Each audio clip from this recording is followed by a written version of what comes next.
What's up, everybody? We got war number 4 of season 57 here. So my team is Silk, Crossbones, and Shang. So up first, we got Thing on node 1. I'm going to be using Bones. I took this fight once before, looked over the footage. It was super easy, so I'm not terribly concerned about it. Just keep him under 2 regions at all times. Stack up the Furies, and you're pretty much good to go. Not a whole lot to say about this fight. Pretty standard. I'll let it play out here. The SP3 defense is not for this fight. It's for a fight at the end of the war, but I figured, hey, let me just pop all the things I need for now. I was considering a PS1, but I was like, nah, I don't need it. And if I'm aggressive at the start with the SP1, he might start stacking regions, and that would just be terrible. Here, much better Fury Orange. Well, you know what? Not that much better, but still better. And it was weird. At the start, I swear I was close enough to him to trigger a regen, but he didn't. And I'm not complaining, I suppose, but I honestly have never understood how personal space regen works. It just seems like completely based on how the game is feeling in the moment, if the defender gets a regen or not. But yeah, I'm at 10 Furies. He's got pretty much no more abilities. Just got a regen here, but my basic attacks are doing enough damage that a regen isn't much of a concern. That was a 37k heavy attack. Yeah, I just paused my Furies again. I mean, this fight isn't exactly like super high maintenance Bones. Like, I'm playing it slow here. Just keep on pausing my Furies and get him down here with the SP1. No problems. Standard Bones fight. Up next, we got Shocker on 10. I was originally assigned Serpent for this, and Serpent for one other fight as well, actually. But I decided to use Shang.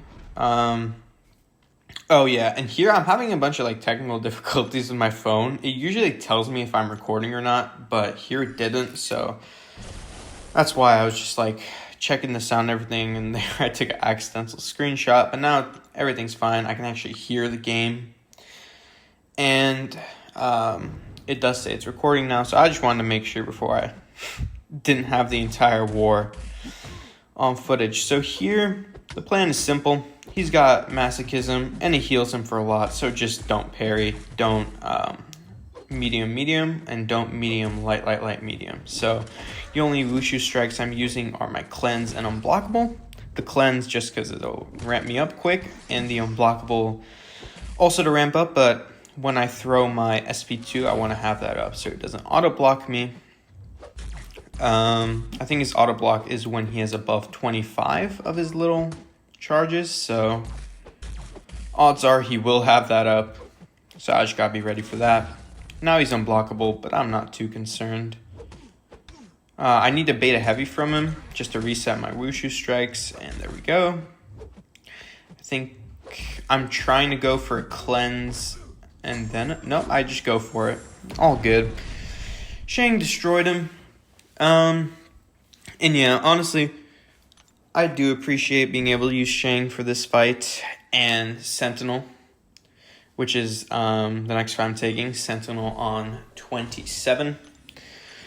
Yeah, that's the other fight I was assigned Serpent for, but I was a little bit concerned with how it would be Power Focus 1 and waiting out half the phase.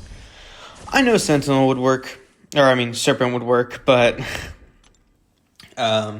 Shang is just, I'm very comfortable with him on Hazard Shift, and I know he would be pretty much perfect for this Sentinel. So my plan was 1 SP1, just to keep my power low, 1 SP3 to ramp up even more, and then after that, 1 SP2 to completely nuke him. And building up to there, just going to be medium, light, medium, and heavy attacks. Yeah, there isn't really much to say here. Sentinel can't do a whole lot to me. The way I'm playing is literally just keep him to his SP1. There's no way he can get to his SP2 unless I catastrophically mess up. Go for the SP1. There's no way he can get to his SP2, and his SP1 is never going to, kill me or anything. Yeah, there I go for heavy. Honestly, I thought this guy would be gaining a lot more power than he is. And you're especially going to see that when I throw my SP3. Because I was like, this guy has max charges and power focus too. Is my SP3 just going to take him from his lowest power right to an SP2? The answer is no, actually. He's barely really gaining power, which, hey, I'm not complaining. Made this guy very easy. He's already at 76%. The thing about Sentinel is that he's super tanky, but his HP is like a sack of potatoes. I mean, he had this Section 2 Rank 4 Sentinel has less HP than some of the Rank 3 defenders in Section 1. If you have a way to bypass his resistances, which is, for me, my guaranteed crits, he doesn't really stand a chance against you. But like you can see, this SP3 did 3% to him. So when you're not critting, he's not taking damage. But obviously that's no problem for Shang. And yeah, you saw that SP3 barely took him above 1 bar of power. So that was great. And now it's just build up to my SP2. Have cleanse up when I throw it. And he will die. Here, he's not throwing his SP1. I remember him being a little stingy at times, but nothing too bad. Heavy to reset. Keep on building up with my medium light mediums. And yeah, I get a couple of perfect blocks and parries here. I'm going for a couple more while baiting his SP1, but I'm a little bit off. There I get another one. My goal is to get to like 18 before I throw it, because that's kind of my benchmark. That's what I calculated would be enough. I believe it's going to be way overkill, because when I calculate Shang's damage, I'm assuming they're at like 80% by the time I SP2. So I think this will do a good... Okay, I guess I go for one more cleanse, and then I'll throw it. I should throw it here. Nope. I bait another SP1. Oh, I guess, yeah, because in this case, if it doesn't kill him, he won't SP2 me. But, like, yeah, I mean, I didn't even get to the last hit of my SP2. This next fight, this is pretty ugly. Honestly, I'm pretty embarrassed to show this, but that's the deal with war. You either upload nothing or you upload everything. This is like a very easy, like 50-second fight with Shang. But I was assigned Bones, and the next Bones Hazard Shift fight I have is a lot harder than this one, so I was like, let me practice with him. My guidance to this fight was to go for SP3s against Jessica, because you don't want to be triggering her unstoppable. And this is what I was talking about in my last video, which is Jessica ramps up fast on Hazard Shift. So you can see she's already at 2 of her investigations there. Here she dexes my heavy, which is very rude. I pause my fury there. And I think just the easiest way to make this fight a million times better is I should be punishing her SP1, my heavy. Just getting up close to her and punishing it. Which I don't, and that's a mistake. And it gets pretty bad, man. Like, this fight is about to go a little bit out of control. The problem is she has one eye open, so I can't be, like, parrying her and pushing her back or, like, parry-heavying her. So here, I think all my furies fall off, yeah, because I can't get her to throw heavy. And now she's at 10 investigation, which is not great. Bones can't turn off her unstoppable or anything with his furies, so that's why it's a little bit rough. I mean, like, I'm purifying the... Oh, I got triple furies off that striker. That's great. And I think here I can do that. Okay, yeah, I'm at 9 furies now, so I should be hitting her like a truck. There, I tried to heavy into SP3, but I didn't get it off, and she just combos me. Here, I do get it off. This is what I tried to do the first time. And yeah, I mean, honestly, the health does look concerning, but I was not worried about dying at this point. I mean, it's just Jessica. She is unstoppable, but, like, she doesn't have unblockable or crazy specials or anything. There isn't really much she can do to me. Just tap her with a light after every heavy. A little boop.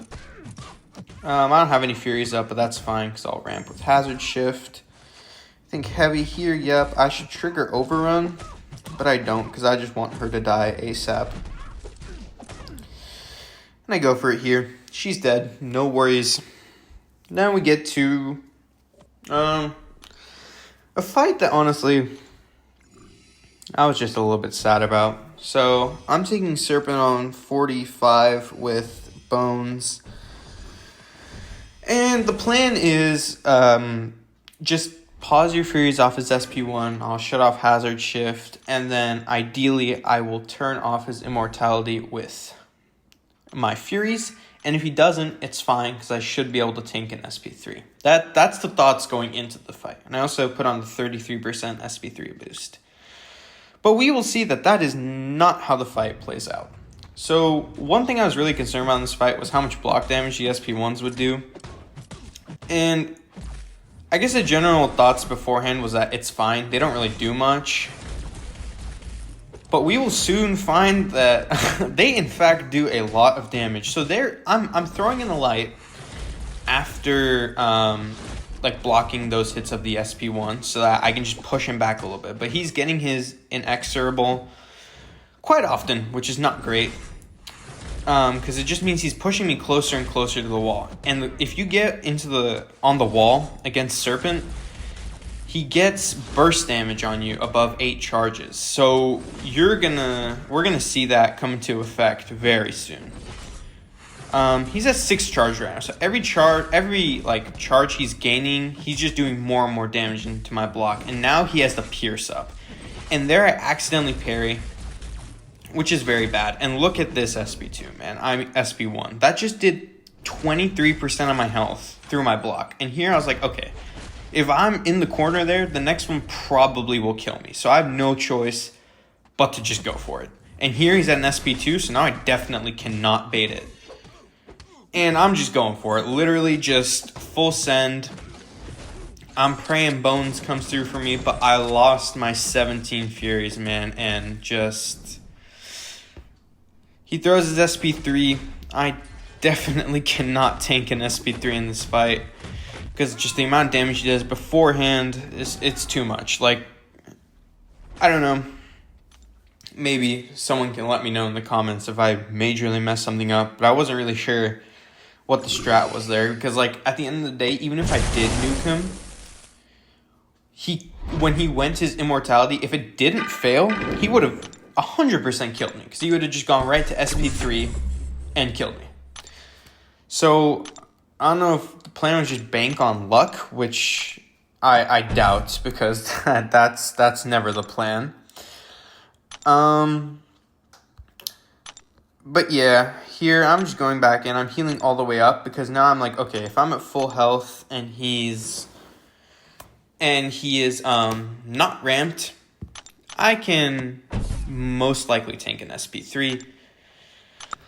But, you know, quite ironically, actually, well, we'll see what happens here. So, yeah, I think, yeah, I'm trying to get his SP1 out of him.